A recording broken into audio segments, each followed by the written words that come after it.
প্রেমের ফাঁদে ফেলে মেয়েকে ব্ল্যাকমেইলের অভিযোগ। ব্ল্যাকমেইল সহ্য করতে না পেরে যুবতীর আত্মঘাতীর অভিযোগ কাছাড়ে। কাছাড় জেলার ভাঙারপাড়ে যুবতীর মৃত্যু ঘিরে চাঞ্চল্য।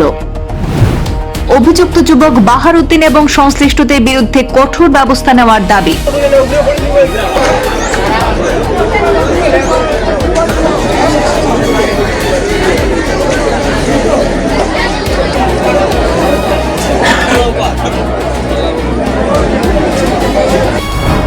ঘটনার বিবরণে জানা গেছে, বড়খলার ভাঙারপাড় দ্বিতীয় খণ্ডের বাসিন্দা শরীফ উদ্দিন তালুকদারের কন্যা ফাতিমা ইয়াসমিনের সঙ্গে একই এলাকার বাসিন্দা বাহার উদ্দিনের সঙ্গে প্রায় 4 বছর ধরে প্রেমের সম্পর্ক ছিল।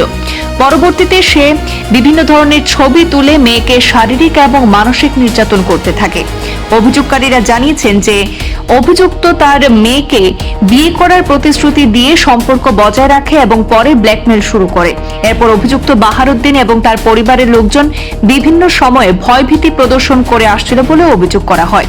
এ নিয়ে কয়েকবার বিচার সভাও হয়েছিল। সম্প্রতি অভিযুক্ত পুনরায় বাড়িতে এসে তাদের মেয়েকে বিয়ে করতে চাপ দেয় এবং 2 লক্ষ টাকাও দাবি করে।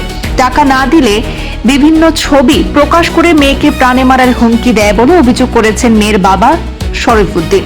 অবশেষে গতকাল শনিবার নিজেকে শেষ করে নেওয়ার মতো পথ বেছে নেয় সেই যুবতী। আজ রবিবার তার মরদেহ ময়নাতদন্তের পর বাড়িতে নিয়ে আসতেই শুরু হয় হইচই। ইতিমধ্যে পুলিশ তদন্ত শুরু করেছে এই ঘটনার। তবে কি কারণে যুবতী এই পথ বেছে নিয়েছে তা এখনো পর্যন্ত স্পষ্ট হয়নি। পুলিশের তদন্তে সবকিছু বেরিয়ে আসবে বলে মনে করছে পরিবার।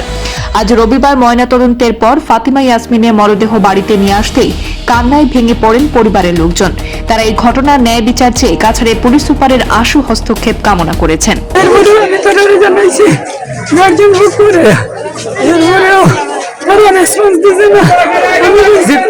যদি আমার মেয়ে নিতে চায় আমি দিতে বাধ্য থাকবো, তবে আমার মেয়ের সম্মান করিও না। জানি না এরপরে প্রকাশ 2 লাখ টাকা ডিমান্ড করছে। যদি 2 লাখ টাকা দেওয়া হয় তাহলে দে আমার মেয়ে অশ্লীল ভিডিও কি দেওয়া করছে আমার মেয়ে তার প্রাণ বাঁচাইতে করছে, আত্মহত্যা করছে। যে ছেলের লোকে ভালোবাসা আসলো, যে ভিডিও আর মোবাইলের সবকিছু আছে, পুলিশের তদন্ত করলে সবকিছু পাইব মোবাইলের মধ্যে। যে আমি চাই আমার পুলিশ প্রশাসন কাছে আমার একটাও দাবি, যাতে এই যে মেয়ে হয়েছে আর কোনো লোক যাতে না হয়। আমি প্রশাসনের কাছে আমার একটাও দাবি যে সঠিক তদন্ত করি এইভাবে আমার যে আসামিকে অতি সত্ত্বর গ্রেফতার করার লাগে। ফোন যুগে মানে কথাবার্তা নাই, সেটা একটা বিতর্কিত বাড়ছে। তাহলে এটা তো প্রশাসন আইসে, আমি বাংলার আইসিকে ধন্যবাদ দিয়া আইয়া দিয়ে কাজকর্ম যেটা আছে এটা সুন্দরভাবে করিয়া গেছেন। এখন বর্তমানে আমরা একটা ইজার দাখিল করছি। ইজারের বিনিময় যে তাই যেটা তদন্তক্রমে যেটা মানে অ্যাকশন নেওয়া যায়, এটা তাই তদন্তক্রমে কর্তা আশাবাদী আমরা।